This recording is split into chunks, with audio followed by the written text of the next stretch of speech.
Tottenham are set to sign Brighton midfielder Yves Bissouma for £25 million after they very quietly agreed a deal to bring in the central midfielder this summer. He's set to become our third summer signing, potentially our fourth, because we seem to have wrapped up a deal for Josh Keeley, an under-19 goalkeeper for St. Pat. So Bissouma could be our fourth signing, and the fact that we're 4 days into the transfer window and we're saying that is absolutely outrageous. But today we're going to be analysing Yves Bissouma, looking at what he brings to the Tottenham team, looking at some of the numbers and some of the stats behind the reason that Tottenham have worked so hard to get this deal done, and get it done quietly in a way that Paratici only really does for deals that he thinks could be nicked from other clubs. So it was a clever move from Spurs. We're going to look at all of that. Before we do get into that, if you are new to the channel, please do make sure to hit that subscribe button down below so you get kept up to date with all of Tottenham's transfer dealings throughout the upcoming summer window. Make sure to click the notification bell as well so you get notified whenever we upload or go live.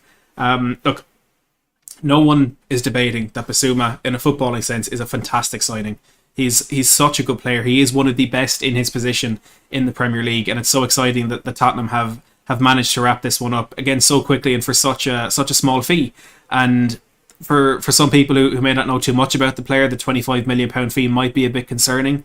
If he's as good as people are saying, why is it only £25 million? Well, the reason for that is his contract at Brighton expires at the end of next season in the summer of 2023, and he's made it clear to the club that he will not sign a new contract. So if they don't sell him for £25 million now, they'll be letting him go for free at the end of next season, and that is not a risk that they're willing to take. They're getting some money that I think they can quite easily invest in a ready-made replacement for Yves Bissouma. But look, let's look first of all at the stats that Bissouma has on offer. So we're looking on the left-hand side there defensively, and the right-hand side in possession, because they're two very different stories. Look, first of all, he completed 3.11 tackles per 90 in the Premier League last season, which was the best in the Premier League out of any other player who played 25 or more games. William, we spoke about that in great detail in the stream earlier if you want to go check that out. He's in the top 13%. Again, this is from FBref.com, which is the top 5 leagues of European football over the last 365 days. He ranks in the 87th percentile, or the top 13% for that. Tackles won, a very good tackle success rate as well, with 2.13 per 90, ranking a little bit better in terms of the percentages on that one. And a very impressive stat for a centre midfielder that I wouldn't really expect to see very often, is that he's really, really good at tackling dribblers. I think that's a criticism that we could put on Højbjerg at times, that he has been quite easily dribble past, but Bissouma certainly does not have that same flaw within his game. Ryan, great to see you in the chat, my friend. He's tackled 54.5% of the dribblers he's faced, which amounts to or only 0.64 players dribbling past him per game. So he's not even dribbled past once on average a game. Both of those ranking in the top 4% of European football. The successful pressures is one that I think is absolutely crucial to him coming into this Tottenham midfield and actually being an effective player in there. Like I was mentioning on the stream earlier, Rodrigo Bentancur, when he came into Tottenham, what he did was, with that pressing that he likes to do from the middle of the park, he kind of drags the team up there with him. And I remember when we signed Bentancur, I did an article for Opta, and I said one of the stats that I found was Rodrigo Bentancur had more tackles in the attacking third than Harry Winks, Pierre-Emile Højbjerg and Oliver Skipp combined, despite playing 2,500 minutes fewer last season. So he's much more effective at pressing and attacking the player in possession in that final third. Now, Bissouma doesn't rank very well in tackles in the final third, but he does like to press the ball. And what I would say in terms of how that will translate to Tottenham is I would assume that Brighton play a bit of a deeper line than us, and out of possession they're quite deep. So maybe when Bissouma is pressing forward, he's not quite getting into that final third. But looking at where Tottenham kind of start their press with Bissouma going, then you'd expect he'd be getting further forward in the pitch when he's trying to win the ball back, and that ranks in the top 7% of successful pressures per 90. With 35.9% success rate. Interceptions 2.34 per 90 and clearances 2.17 per 90, both ranking in the top 10 and 14% respectively. So out of possession, he is an incredible player. As Zoe says, he is a monster in midfield. He really, really is. And that ball winning ability is going to be so important to us. And that's one of the kind of qualms I had with potentially signing potentially signing Christian Erickson, is that he is very much an attacking midfielder. He's very much that playmaker. I know he played in more of a kind of balanced position in the Inter Milan team, but he's never going to be that midfield destroyer that is winning the ball every time it comes near him. Yves Bissouma is that player, and he is just so impressive at being able to win that ball back. And the question we'd have then is, how much is he able to turn that defence into attack? When he does regain possession, does it actually amount to anything? And the stats aren't exactly favourable with this. You know, he's not known for the quantity of his passes, but as we look a little bit later, he does have the quality. But in terms of quantity, in terms of how much he's actually involved in possession for Brighton last season, he had 63.27 touches per 90, which is very average. It's really in the middle of the road. Passes completed the same at 45.23. Pass completion rate, however, is up there, 89.7%, which is in the top 9%. And what I would say about that is, I think that's very important to tie that in with the next stat, which I put underneath it for a reason. 2.22 progressive passes per 90, which is in the bottom 7%. And why those two go together is because your pass completion rate is going to be a lot higher when you're playing the easy passes. And I would equate that to Harry Winks at Tottenham. Look, I'm not saying Bissouma plays the same way as Harry Winks. I don't believe that for a second. But it's the same kind of effect. If you're not playing those progressive passes, if you're not taking risks in possession, your pass completion rate is going to be a lot higher. So maybe that's one that we kind of have to ignore a little bit, that very good pass completion rate for Bissouma, because we would hope that he's going to be playing a much more expansive game when he comes into Spurs. Now look, maybe he may not be. You know how much we rely on our wing backs. Maybe a lot of his game would be winning the ball back and then spreading it out wide to, whether it's Perisic on the right and Spence on the left, whatever it is, his game could simply be winning the ball back and spreading it out wide, which you would expect is going to be an easy enough job for a player of his quality. So maybe that pass completion rate could stay up there. But if he is going to play a more progressive, more expansive, more risky game, you'd expect that number to drop. But the progressive passes numbers, the key passes numbers will start flying through the roof. And I think that's what we need to see with players in our midfield. That's what Rodrigo Bentancur does. And I think that's why he's been such a welcome addition to the team. In terms of carrying the ball, 1.32 dribbles completed per 90, which is in the top 10%. You have a 70.5% successful dribble rate, which is a fairly decent number as well. In terms of progressive carries, which I think is forward carries of more than 5 meters, I think it is, or more than 5 yards, 4.35 per 90. Not setting the world alight, but it's not like he doesn't dribble the ball forward. And I think, as I mentioned, and it was on David Harris at the Irish Hotspur stream earlier, when you're Bissouma, when you get the ball in the middle of the park, he is one of the key players that opposition are going to keep an eye on when you're playing for Brighton. So if you have Leandro Trossard or Neil Maupay running off your shoulder, you're going to be concerned, but that's not going to be, you're not going to feel, okay, I need to stop this, otherwise it's a certain goal for Brighton. Whereas with Tottenham, when it's Son, Kane, Kulusevski, maybe Richarlison, maybe Jesus, whoever it is we bring in up top, they're going to be such a big concern that I think the space is going to open up in front of Bissouma a little bit more. And he has the athletic ability. He's fast, he's powerful, he's physical. So he might be able to carry that ball forward more and be more effective in possession because of the lack of attention that might be on him at Tottenham, if that makes sense. So on the ball, not the best signing we could have made, but in terms of balance in that midfield, with the ball winning ability that he has, I think he's coming in as someone, again, as Jordan says, it's not about starting, it's not about whether he replaces Højbjerg or Skip or Bentancur. It's about squad depth and it's about that competition. And I think in terms of rotation, he's a very good player to switch in and out with Pierre-Emile Højbjerg. When you can have a Bentancur or Skip, I think is becoming that player where he can be more effective on the ball. So I think Bentancur rotating with Skip and then Bissouma rotating with Højbjerg is where we're at the moment with the midfield. And that's an incredible midfield. Let's be honest, that's a really good midfield. Look, we also have then the ability to play in a 3-5-2, if that is the case. I think maybe a 3-4-1-2, Bentancur could play in the more advanced position. I mean, Christian Erickson, Tottenham are still confident they can get a deal done there, so maybe he's playing in that forward position. If it is a 3, you could have Bissouma, Højbjerg and Bentancur, Bissouma, Skip and Bentancur. We have so many options. It makes us unpredictable for opposition teams bringing in a player like Bissouma. And it just makes us better. It just makes us better. That is the be all and end all with this one. So we're going to run through an article from breakingthelines.com. The fantastic Will Furness wrote this article. It's linked down below if you want to read along while we're doing it, or if you want to check it out for yourself. But this was an analysis done of Yves Bissouma last month, so it was on the 4th of May. And what he started off by saying, everyone in England is looking for the answer on how to get to the top, which at the moment is Liverpool and Manchester City. Arsenal have opted to trust the project of a young manager and develop young players. Manchester United have, actually, I'm not too sure on that one, maybe come back next season. Tottenham have lured in one of the best managers in the world in Antonio Conte to get back in the Champions League. However, and this may seem obvious, the answer to this riddle is simple. Smart and clever recruitment is about 80% of it. Just look at Brighton, a club eternally caught between the third tier and second tier of English football, now competing with the big boys. Graham Potter's side are on course to finish in the top half, which will be the highest finish in the club's entire history. So it was about 2 weeks after the season when this was written. A few weeks ago, they went to the Champions League chasing Arsenal and took 3 points off them. 7 days after that, they went to Conte's Champions League chasing Tottenham, won, and didn't allow them a shot on target. How are they doing this? They talk about the brilliant recruitment. They said the signing of Bissouma should be a template to any other club. So Bissouma came in from Lille in 2018. Find the gems lurking in foreign leagues. Back your coaching to develop them into exactly what you want within a year or two. Bissouma, out of nowhere, is one of the best midfielders in the league, and Brighton will make a good profit on him. Perhaps not as much as they deserve with his contract up in 2023, but still.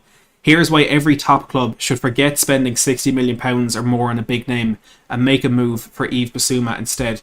And I start by talking about him on the ball. In an era of high-pressing systems, it now must be standard for midfielders to receive the ball in tight spaces and evade pressure. Bissouma has this in abundance. And one player that every single Tottenham fan will tell you we are missing, every single Tottenham fan will talk about the frustration that we didn't replace this player, that's Moussa Dembele. One of the most effective things that he had was his press resistance. You know, at any point, if Dembele had the ball in the edge of his own box, if he had the ball in the middle of the park, if he had the ball at the edge of the opposition box, it was so difficult to get the ball off him when you're pressing him because he just spins away from you. I still to this day don't quite know how he did it so effectively and so consistently, but he was so press resistant, and that's what made us have that real threat of transitioning from defence to attack very, very quickly. Yves Bissouma, receiving the ball in tight spaces, evading pressure, has this in abundance. Brighton under Graham Potter will persist and play through the intense presses. Bissouma has a huge influence on this. He can anticipate a pass, recognise open space, and will always try and progress the ball. So the fact that he's already playing in that system where he tries to play through that intense press, he immediately fits into a system that Tottenham have been trying to implement for 9 months since Antonio Conte came in, and ultimately a system that some of our players just simply aren't able to play. Harry Winks, I'm looking at you. So this is what I've spoken about a bit as well in terms of the change in recruitment that we've seen at Tottenham over the last 12 months since Fabio Paratici came in. The example I always use, Pochettino brought in Tanguy Ndombele and Giovanni Lo Celso because they had talent. And no one can deny that. The two of them have a lot of talent, but the adaptability, the tactical nous that was needed, the physicality, the fitness, all of that wasn't there. Whereas with Conte and Paratici, they're not just buying players based on ability. They're buying players who have ability balanced with the adaptability, balanced with every other factor that I think was missed by the Pochettino/Hitchin recruitment team. And this is just further proof of that. The 25-year-old is very comfortable presenting himself beyond the first press, so his team can shift up the pitch and speed up build-up phases. The example below is a very good teaser for what Bissouma is like from a positional sense. His teammate is under pressure and needs to release the ball. Instead of coming to the safe side and possibly recycling the ball back to the goalkeeper, he takes up the vacant space to receive a progressive pass. So basically what's happening is the left back is being pressed down the flank, and instead of Bissouma dropping into, I suppose, the left centre back position where he can receive that ball and play it easy, he steps beyond the first line of press from its Man United in this situation across the halfway line, and then the left back, despite being forced backwards, can play that quick reverse pass around the corner into Bissouma in the middle of the park. And all of a sudden, because of that intelligent positioning from him, they've bypassed the first half of the press, which again in this instance is 5 Manchester United players, and the opposition are exposed then. And they've players forward, they've overloaded on the far side with the wing backs, where they can then take advantage of that from Man United. I say it's risky, but that's Bissouma. A safe option is the last resort. Maybe a bit of a concern. After this, he played a give and go, which saw Brighton progress into Man United's half. The reason behind his bravery in receiving the ball in more progressive areas is a complete, almost arrogant belief in his own ability. The 25-year-old is always very assured and confident on the ball, with the ability to drive balls forward or eat up some yards himself. I think I saw an article when I was preparing for this video, where at the start of this season, Bissouma himself said he's the best midfielder in the league. That's the kind of confidence we want in the Spurs team. One trait that stands out above the rest is the ability to start attacks with crossfield switches and balls beyond the defensive line, and this is exactly what I want to hear. Again, these players that have been brought into Tottenham fit every single aspect of what an Antonio Conte team needs to be able to do. Every single aspect bar none. That crossfield switch has been absolutely massive for Tottenham this season. The majority of the time, it's been Harry Kane dropping deep and having to play that ball. You know, we can all name 3 or 4 chances that were made for Sergio Reguilon towards the latter end of last season with that crossfield switch that ultimately he didn't take. But this is another player now in this team who has that ability and has the experience playing in a system where he is relied upon to make those crossfield switches. Perfect trait for the Tottenham midfield. A very desirable feature for many of the top clubs who constantly attack with speed and behind, namely again Tottenham.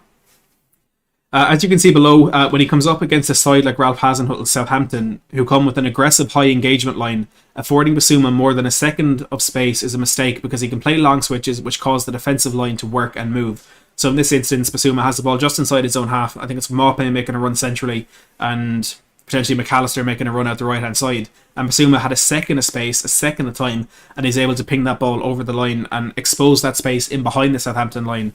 I don't know if Brighton scored from that. He said, within the blink of an eye, Pascal Gross is set through a goal. So it wasn't McAllister, it was Gross.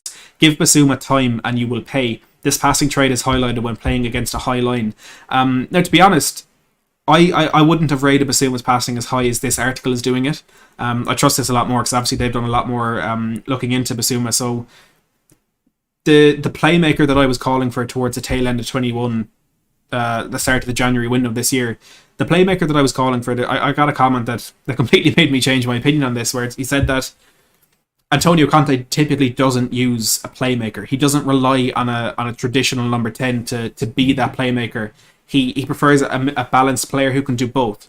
And that's an Nemanja Matic at Chelsea, or it's an Andrea Pirlo at Juventus way back when. It's Nicolo Barella or Arturo Vidal at Inter Milan last time. With Tottenham, he's brought in 2 players now who can do that, Rodrigo Bentancur and Yves Bissouma.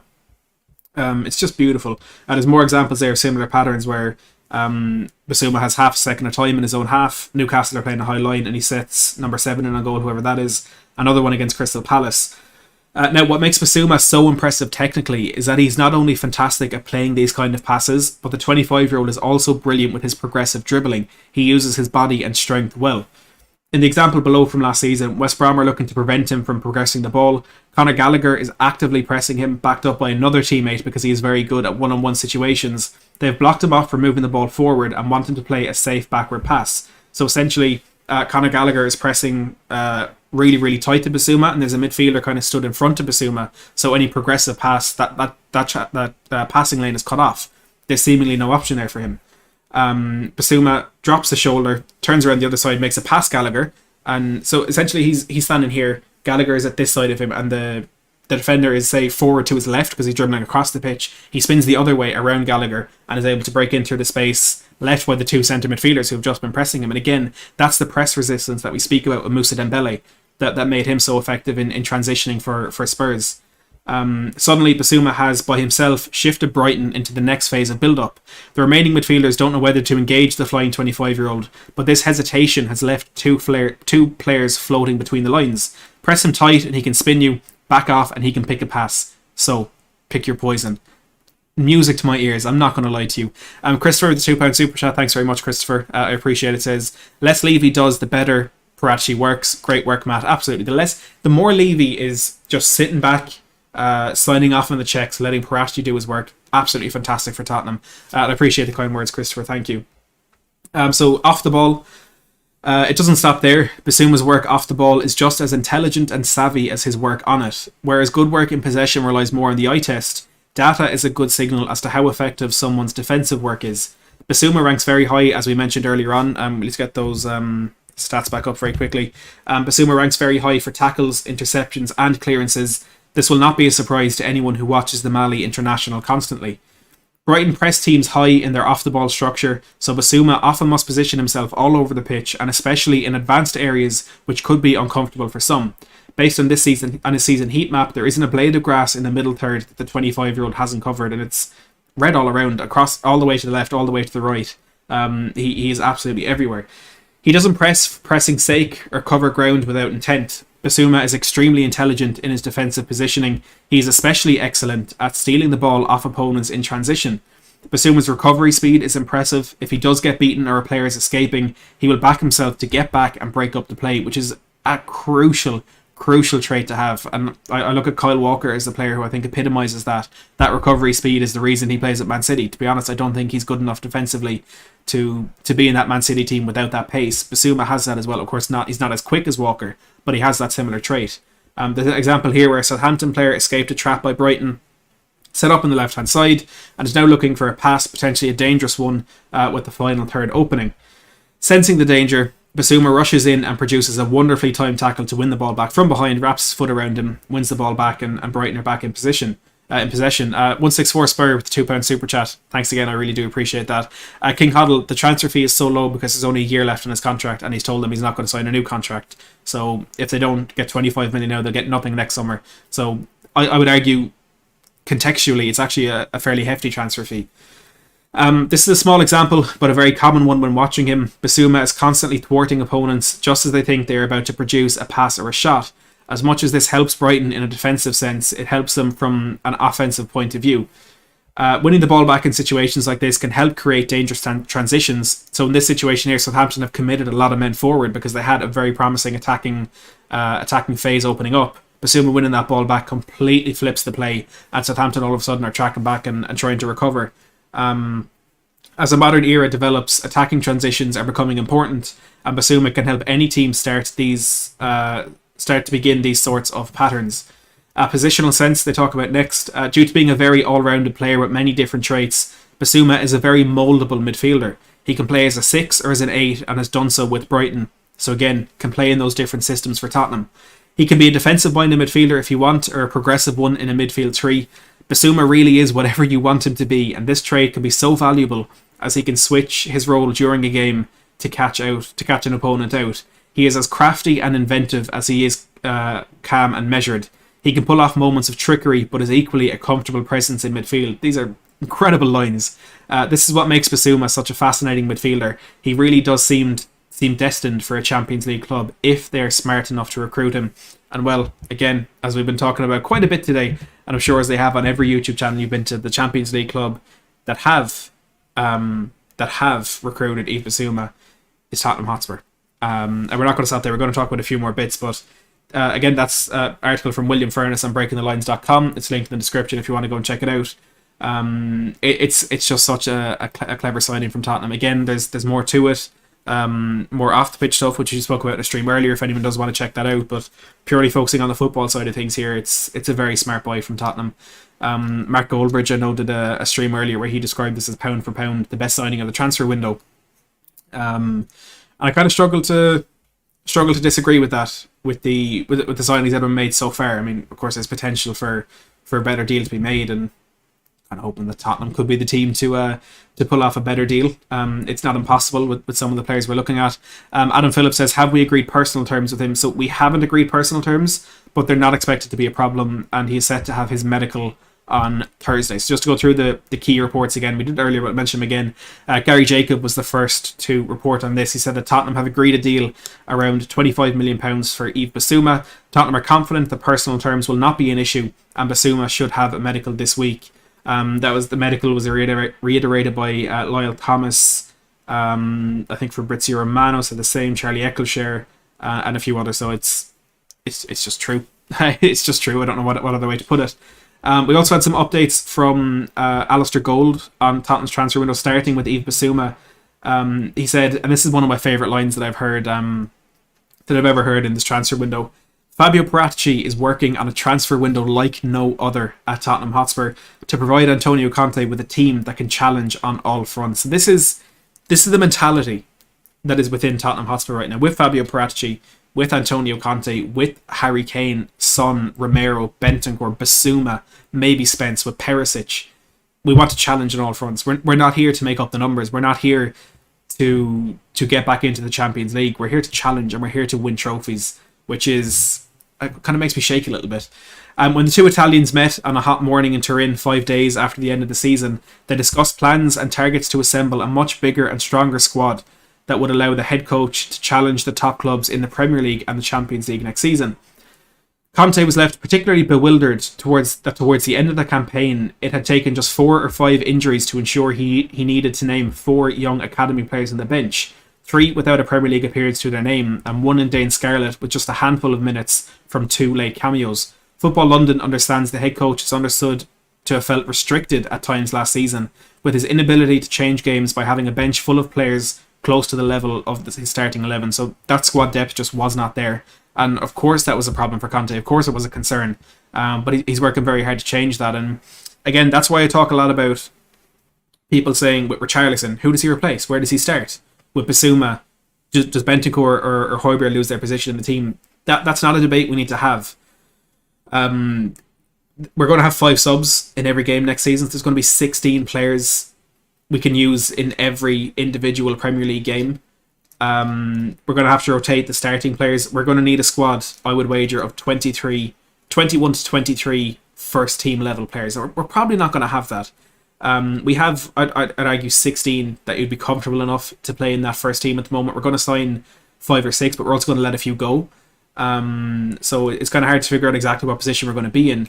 But Bissouma coming in doesn't mean Højbjerg loses his place. There's still 25 to 30 starts there for both of them next season. And then cameos from the bench in the games they don't start, potentially 40 plus appearances. It's not a case of who replaces who or who loses their place. It's adding to that squad depth. And the way I describe it is, let's say our midfield right now is Bentancur and Højbjerg towards the end of the season. We're going to bring in Bissouma to make that midfield better. Let's say Bissouma starts a game ahead of Højbjerg. Højbjerg, who was that first team player who got us into the Champions League, all of a sudden becomes a squad depth. So that from the bench, where you couldn't rely on Alfie Devine, you couldn't rely on Dane Scarlett because they just don't have the experience or the ability at this point in their career. You now have Højbjerg coming off the bench, who was a pivotal part of getting us back into the elite competition of European football.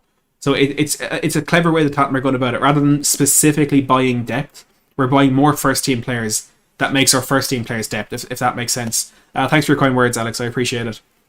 Conte had made it very well known that despite having another season left on his contract, he would need to feel that his way was going to be backed, as he could not spend 2 seasons at a club without chasing silverware, or 1 simply being content with finishing in 4th place in the Champions League. And Conte's made that very well known. He said he's not a manager used to being happy with Champions League or used to competing for Champions League. He wants to compete for trophies. And that's what it looks like we're going to do. Boosted by the extra £150 million pumped into the club by the owners ENIC, Chairman Daniel Levy had already assured Conte that backing would come, and Paratici has quickly gone about turning their best laid plans into reality, and the club are prepared to spend big to back their trophy-laden head coach. The former Juventus director is a renowned workaholic, as we know all too well, creating a spider's web network of potential transfer deals before he decides which ones to push the button on, and that's what he's done with Yves Bissouma.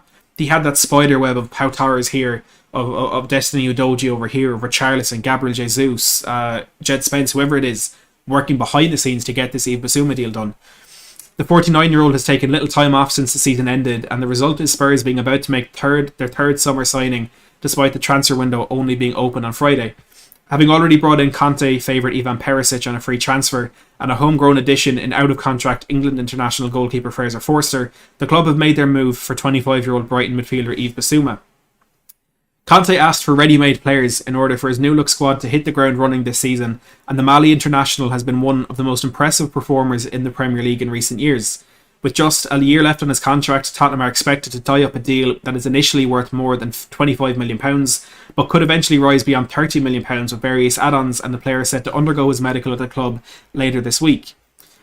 Conte's central midfield options currently include Pierre-Emile Højbjerg, Rodrigo Bentancur and Oliver Skipp, with Harry Winks expected to leave the club this summer, with Everton among the interested parties, and Bissouma will add even more quality to those ranks as Spurs look to increase the level of the squad for all the competitions ahead.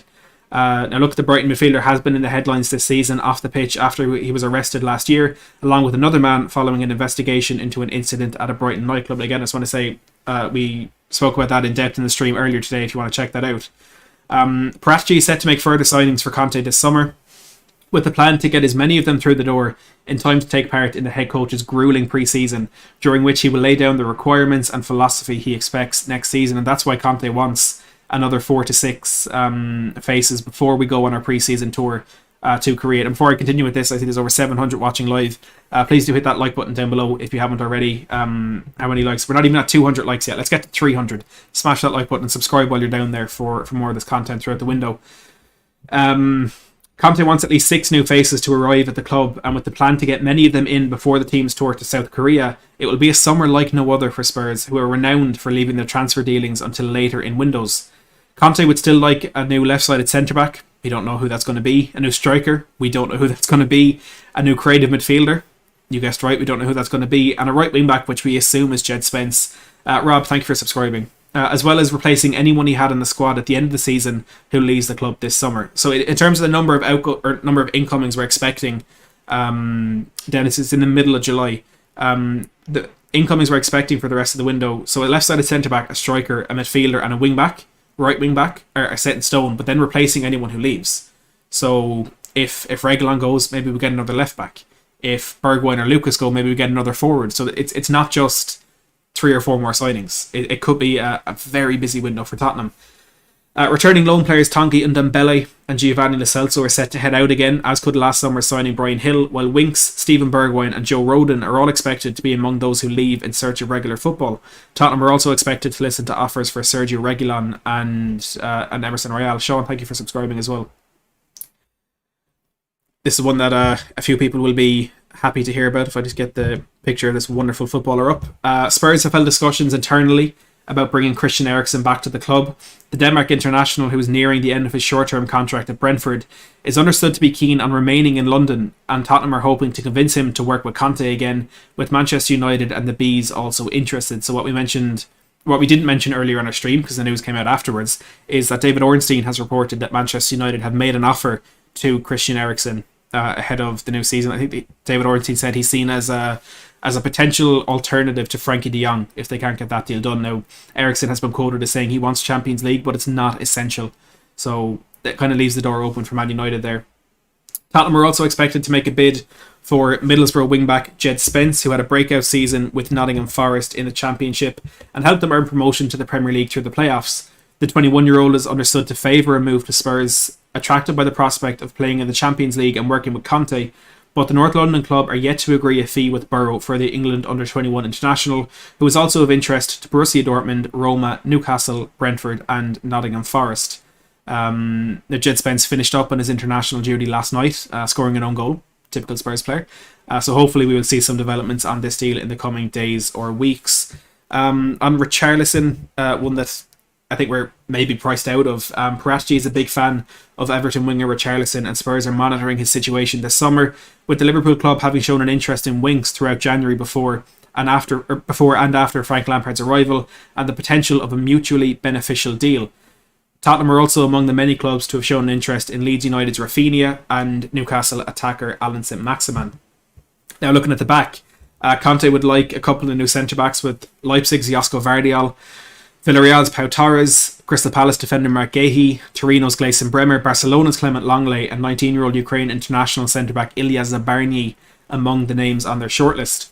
Spurs have not closed the door entirely on a potential move for Inter Milan centre-back Alessandro Bastoni, who has a big fan in Conte as they continue to monitor the Serie A club's financial situation, but with other names linked with the exit door in Milan and the defender keen to remain there, it could take a drastic change in circumstances for that move to happen at this point. So like we've been saying for about a week now, since the comments from Bastoni's agent after that meeting with Inter, I think it was last Monday, this isn't over. There's still a chance of us getting Bastoni, but it's just massively smaller. I suppose it's much smaller. We can't rule this one out yet because of the situation Inter Milan find themselves in. Now, Alistair Gold also talks about some of the players that are in their team, and as I've mentioned, Football London understands that Spurs have snapped up highly rated Ireland under-19 goalkeeper Josh Keeley. I received the same information yesterday. Keeley, under-19, coming in from St. Pat's, has seems to have joined Tottenham. Alistair Gold goes on about the changes behind the scenes, with Gredar Steinson coming in as Fabio Paratici's number 2, Andy Scolding coming in from Rangers, and someone else as well. Dean Rastrick, academy manager. Look, there's a lot of changes going on at Spurs, on the pitch and behind the scenes. Prachi has finally gotten his grasp on this absolute mess of a football club, and he's turning it into his own. And I think it's something that we'll continue to benefit from long after Fabio Prachi leaves Tottenham. Hopefully that's not anytime soon, but it's going to be a very, very exciting window. And like Alistair Gold said, it's going to be a transfer window like no other for Tottenham. And I'm extremely... Yves Bissouma, a close friend of Yves Bissouma, has seemingly confirmed the reports that he's Tottenham bound. So let's just get this going.